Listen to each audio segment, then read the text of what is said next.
At first take test tube marking with blank standard and test. Then after added safety on test tube 1000 microliter. 1000 microliter equal 1 ml. 1 ml reagent glucose Electrical. taken into test tube. Then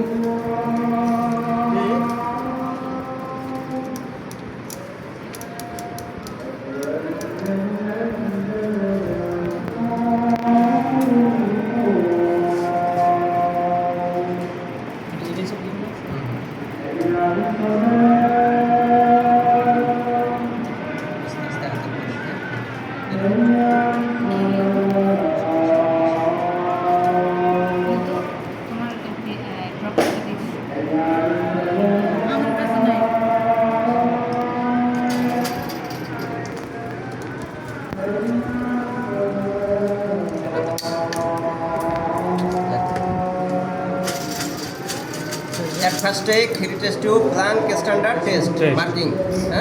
Then after added glucose reagent. Added glucose reagent is safety on test tube. How much amount? 1000 microliter. 1000 microliter. 1000 is the 1000 microliter. 1000 microliter. 1000 microliter equal 1 ml. Understand? Then after added standard. And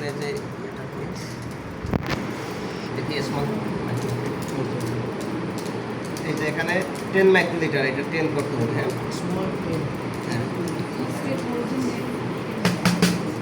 দেখা 10 হইছে কিনা, এই যে দেখেন এই 10 microlitre. Okay, then after added 10 microlitre glucose standard. Glucose standard reagent. হ্যাঁ, standard only স্ট্যান্ডার্ডের ভিতরে হাউ মাচ অ্যামাউন্ট? 10 মাইক্রোলিটার দিয়ে দিন।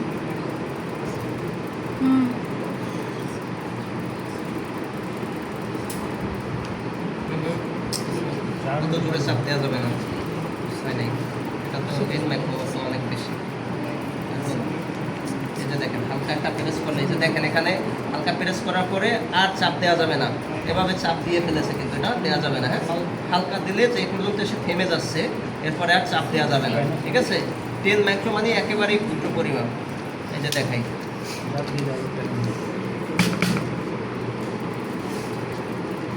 এটাই হলো 10। দেখছেন, একেবারে স্মল অ্যামাউন্ট। এটা বেশি প্রেস করা যাবে না, চাপ দিলে কিন্তু বেশি উঠে যাবে। হ্যাঁ, বেশি উঠে গেলে কিন্তু হবে না অ্যাকুরেট মাপ হবে। তাহলে standard only standard 10 microlitre mix well. Then after added supplied sample. Supplied স্যাম্পলটা কি বলছিলাম? সাপ্লাইড স্যাম্পল কে কি বলছি? হ্যাঁ, ব্লাড সিরাম। এই যে ব্লাড কালেকশন করছিলাম রোগী থেকে, সেখান থেকে সেন্ট্রিফিউজ করার পরে এই যে উপরে সুপারনেটের যে ফ্লুইডটা পেলাম সেটাই হলো সিরাম। ঠিক আছে, এটাকে প্লাজমাও বলতে পারেন। যদি আমি এই সোডিয়াম ক্লোরাইড টিউব থেকে যদি নেই তাহলে এটা প্লাজমা। ঠিক আছে, কেন? এখানে তো একটা অ্যান্টিকোয়াগুলেন্ট দেয়া আছে সোডিয়াম ক্লোরাইড। ঠিক আছে, এটা প্লাজমাও বলতে পারেন, প্লাজমা গ্লুকোজ। ওকে, তাহলে আমরা কি করলাম? পেশেন্ট থেকে ব্লাড নিলাম, নেওয়ার পরে নির্দিষ্ট টাইম আমরা রাখলাম রুমে।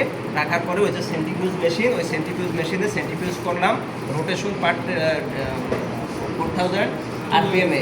ঠিক আছে, 4000 আরপিএমে 10 মিনিট রোটেশন করার পরে উপরে এরকম সুপারনেটের যে ফ্লুইডটা পেলাম এটাই হলো প্লাজমা। ঠিক আছে, আর যদি রেড টিউব থেকে নিতাম তাহলে উপরে যে সুপারনেটেড পেতাম সেটা হতো সিরাম। ঠিক আছে, সিরামটা কেন? সিরামের ভিতরে কোনো অ্যাক্টিভেটর দেওয়া নেই। ঠিক আছে, অ্যান্টিকোয়াগুলেন্ট দেওয়া নেই, কোনো অ্যান্টিকোয়াগুলেন্ট নেই। সিরাম যেখান থেকে সিরাম পাবো সেটার ভিতরে কোনো অ্যান্টিকোয়াগুলেন্ট থাকবে না। আর যদি আমরা এই যে ইডিটিএ টিউব থেকেও যদি ব্লাড নেই তাহলে এখানে ইডিটিএ একটা কি অ্যান্টিকোয়াগুলেন্ট, এ লিখে রাখেন। অ্যান্টিকোয়াগুলেন্টের নামগুলো বলতে পারবেন কেউ? নাম্বার 1 ইডিটিএ, ট্রাইসোডিয়াম সাইট্রেট, তারপর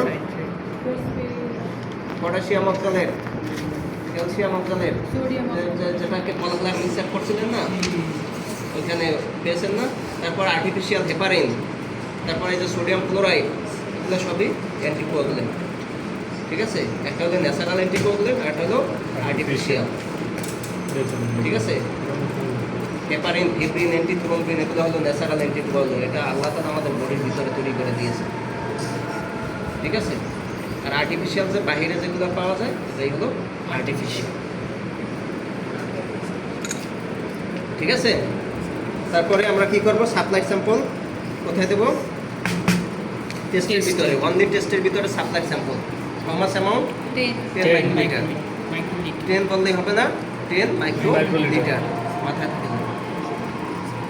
বাকি এরা কি করতেছে নাকি? এই যে দেখেন টেস্টের ভিতরে অনলি 10 মাইক্রোলিটার দিয়ে দিলাম, মিক্স করলাম। ঠিক আছে, মিক্স করার সাথে সাথে আমাদের স্টপার চালু করে দিলাম, যেমন 9 বাজছে 10 মিনিট আমরা অপেক্ষা করব। ঠিক আছে, 10 মিনিট, হ্যাঁ 10 minute wait for 10 minute at room temperature. যদি আমরা রুম টেম্পারেচারে ওয়েট না করতাম, যদি এই যে ওঠার পাতে যদি রাখতাম, তাহলে এটা যদি 37 ডিগ্রি সেন্টিগ্রেড টেম্পারেচার আমরা মেনটেন করে দিতাম, তাহলে 5 মিনিট অপেক্ষা করলে 5 মিনিট ওয়েট করলেই হয়ে যায়। ঠিক আছে, তারপরে আমরা কি করব, এটাকে রিডিং নেব কিসের সাইজে, 15 মিটারের সাইজে। 15 মিটারের সাইজে আমরা রিডিং নেব। 15 মিটারের পার্থক্য কি আপনাদের জানা আছে?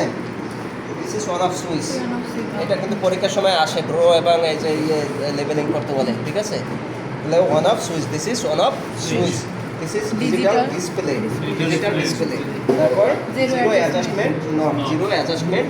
এটা কিন্তু জিজ্ঞেস করে পরীক্ষার সময়, কিন্তু ধরে যে আপনি 15 মিটার পার্টসগুলো বলেন, তো বলতে হবে ওয়ান অফ সুইচ কোথায়, এই যে on off switch, this is digital display, this is zero adjustment knob, this is cuvette holder, this is filter, this is filter. এই ফিল্টারের কাজ কি বলেন তো, লিখে রাখেন। ফিল্টারের কাজ কি, পলিক্রোম্যাটিক লাইটকে মনোক্রোম্যাটিক লাইটে কনভার্ট করাই হলো ফিল্টারের কাজ।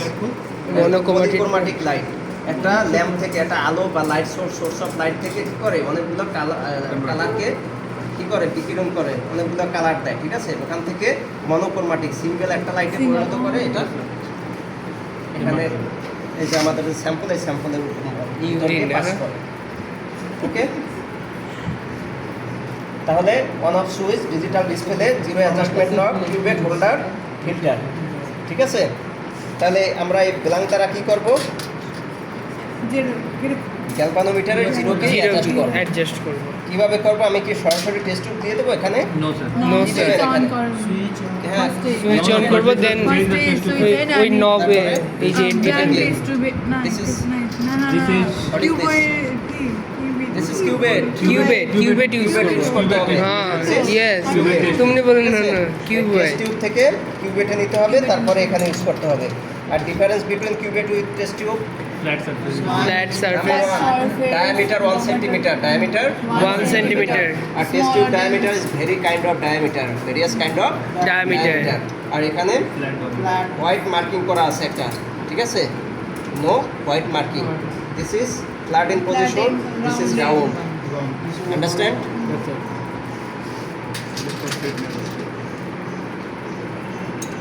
গেল, আর একটা প্রসিডিউরও রেডি করে ফেলি, সময় যাইতে কম।